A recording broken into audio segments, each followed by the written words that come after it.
Teske with Central New York's most accurate forecast. And there's your view from Pompey looking toward Syracuse. Visibility down.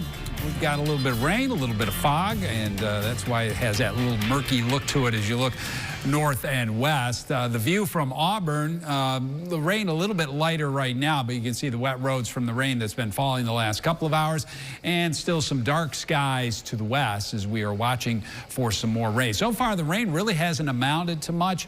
Where the rain has been going on a little bit longer, you can see some spots on the New York State Mesonet reporting sites with more than 1/10 of an inch. Penn Yan, Waterloo, Walcott, Ontario, in southwestern Wayne County, just over 2/10 of an inch of rain. And there it is, widespread rain across the area. Steadiest right now in a couple of spots near Lowville, down toward Rome, east of Hamilton. You see some red there, maybe even some moderate rain.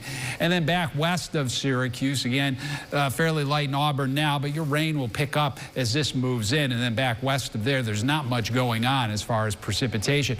Look at the temperatures. We're in the mid-60s right now across the area. Some low 60s showing up around Ithaca and Cortland. And, you know, it doesn't seem to be a setup that you normally associate with a chance for some stronger storms. You would expect temperatures well into the 80s and a lot of humidity. We're going to get a little help as this area of low pressure warm front moves through.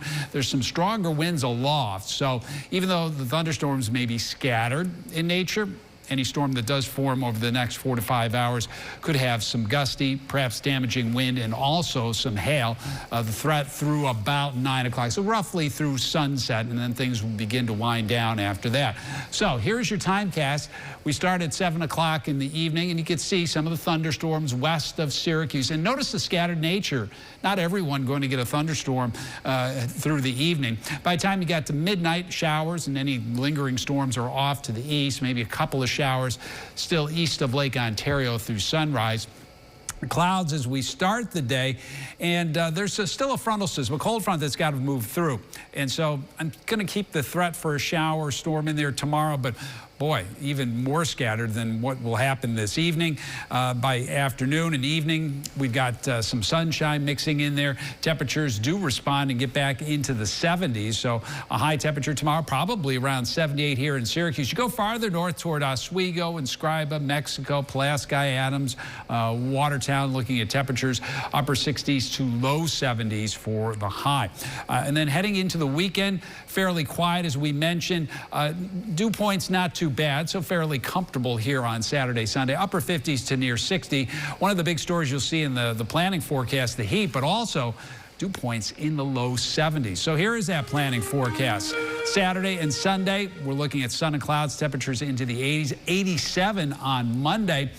We could be at or better than 90 degrees Tuesday, Wednesday, and Thursday with scattered showers and storms. We'll talk more about that heat coming up at 5. Download the WSYR Plus app on your TV to stream News Channel 9 for free. Just go to your smart TV, search WSYR Plus in the App Store, and download to start streaming today.